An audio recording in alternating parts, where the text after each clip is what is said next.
My hair braided. Just from the end down is weird.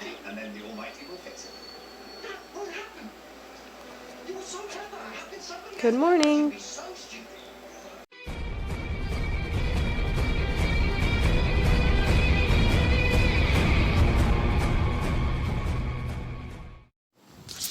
I've had a thought.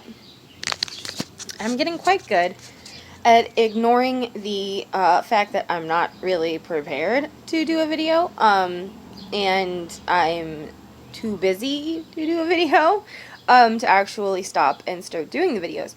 So, I'm watching Omens, and I just had to say again, like, the UK, they have such a better grip on sci-fi. They just have such a better grip on sci-fi.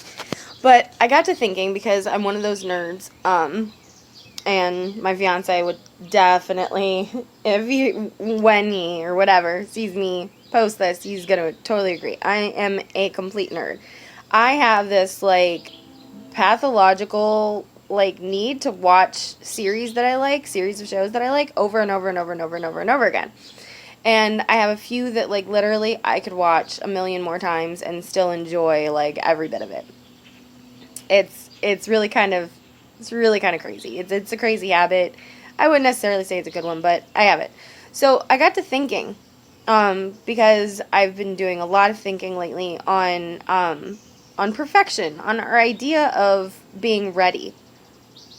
And this is, I think, like the third or fourth in a series of posts that I've made on the subject. But I got to thinking while I was watching the movie, all of the actors in the background, right? Like, it doesn't really matter this particular scene that I was watching, because they all have it. If you've ever seen a TV show, if you've ever seen a movie, if you've ever seen anything, there are people in the background.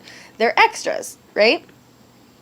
And you get this idea that, like, oh, they're just a bunch of bystander people.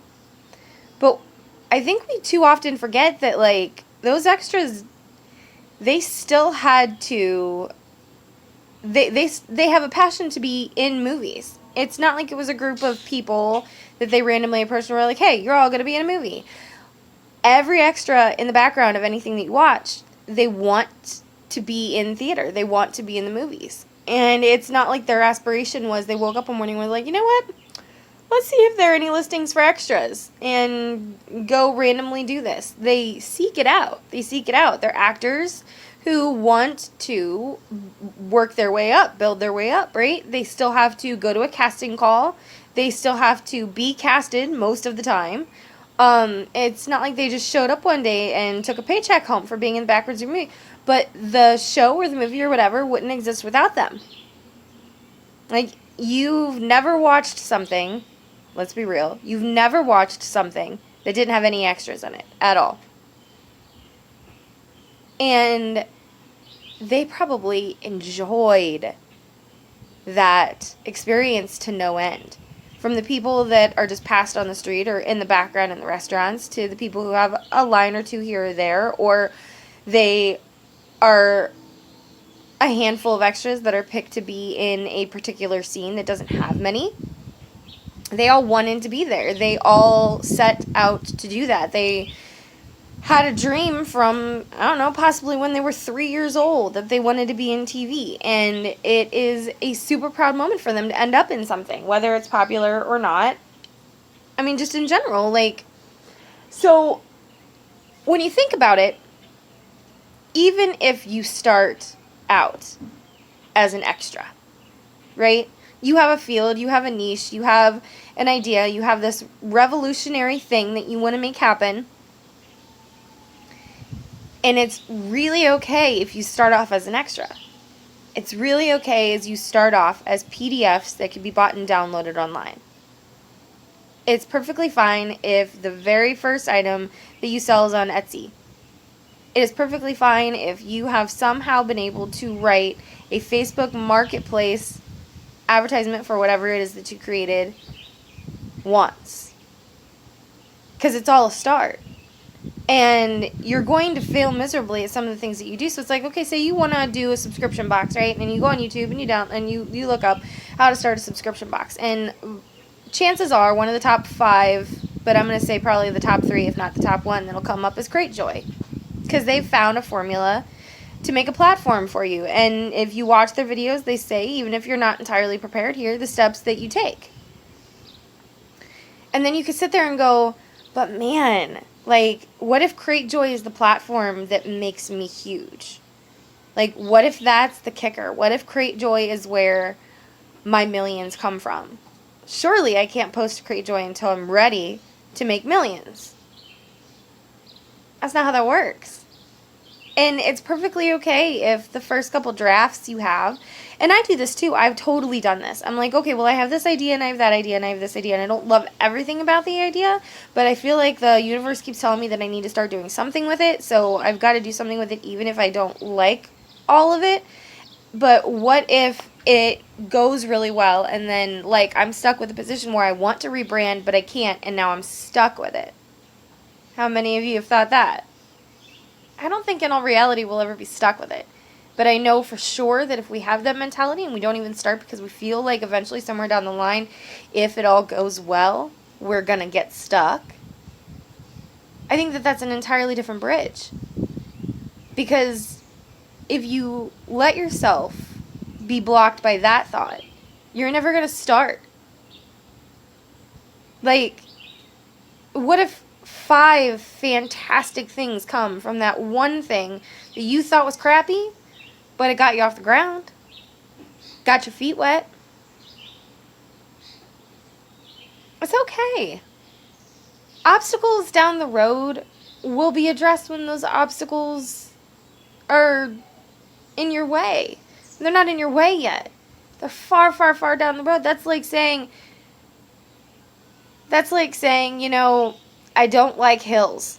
I'm willing to run the 5K, but I just know, man, when I get to that hill, it's going to kill me. Do you avoid the entire 5K just because there's a hill? Just because it's going to be difficult? Just because you're going to eventually have to approach something that you're going to have to figure out because you don't have it figured out yet? But you can't have it figured out yet because you haven't gotten there. So if you never start because you're afraid of whether or not you'll be able to figure that out when it gets to you, you'll never get there in the first place. So it's already stopping you. You're letting it stop you. You're letting something that you don't possibly have any idea about already stop you. It's 10 miles down the road and you're afraid to turn. Like, so what if you have more speed bumps, more detours? And I guarantee you those problems that you think that you might have down the line, if you have them at all, won't look like you think that they do now. Because you haven't started, so you don't know. Everything down that path is unknown. You are not going to have the next 5 years mapped out in some mural that you put above your couch. It's not how it works. If that's how it worked, everybody would do it. If you could be certain, if you could be absolutely certain that things were going to work out no matter what was thrown at you, would it be worth pursuing anyway? I know this thing's going to make me happy in 5 years. I'm just going to start doing it now. You take that 5 years and venture it in a way that you wouldn't get anything out of. Like, struggles are what you get out of things. Struggles are what you learn from. Struggles are what make you smarter. Struggles are what attributes to your clarity. You don't know what it looks like. So just start doing. And tackle the little things, because they will all be little things. Tackle the little things when you get there. But don't pile them up and try to carry a 200-pound dumbbell on your back because you think that's how much it's going to weigh. Just work towards it. Who knows? Maybe maybe right when you need an answer to a major problem down the line, you'll just have it. You'll have it right when you need it. So even if there's an obstacle in front of you, you'll have exactly what you need to handle it, exactly when you need it. And it'll seem silly. You'll look back and go, man, I put up a huge fuss for nothing. Possible.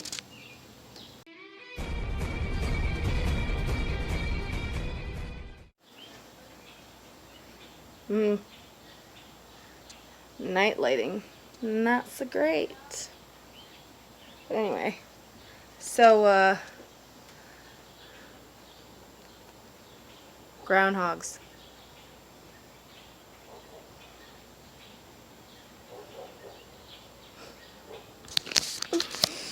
Mm.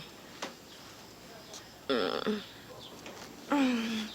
That's not as bad. So I got that spot there.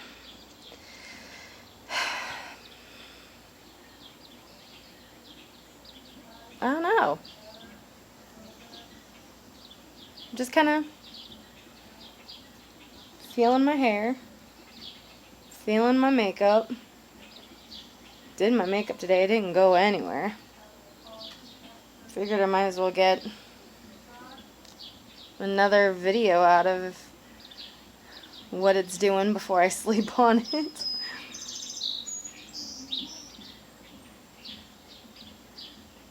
Just chilling.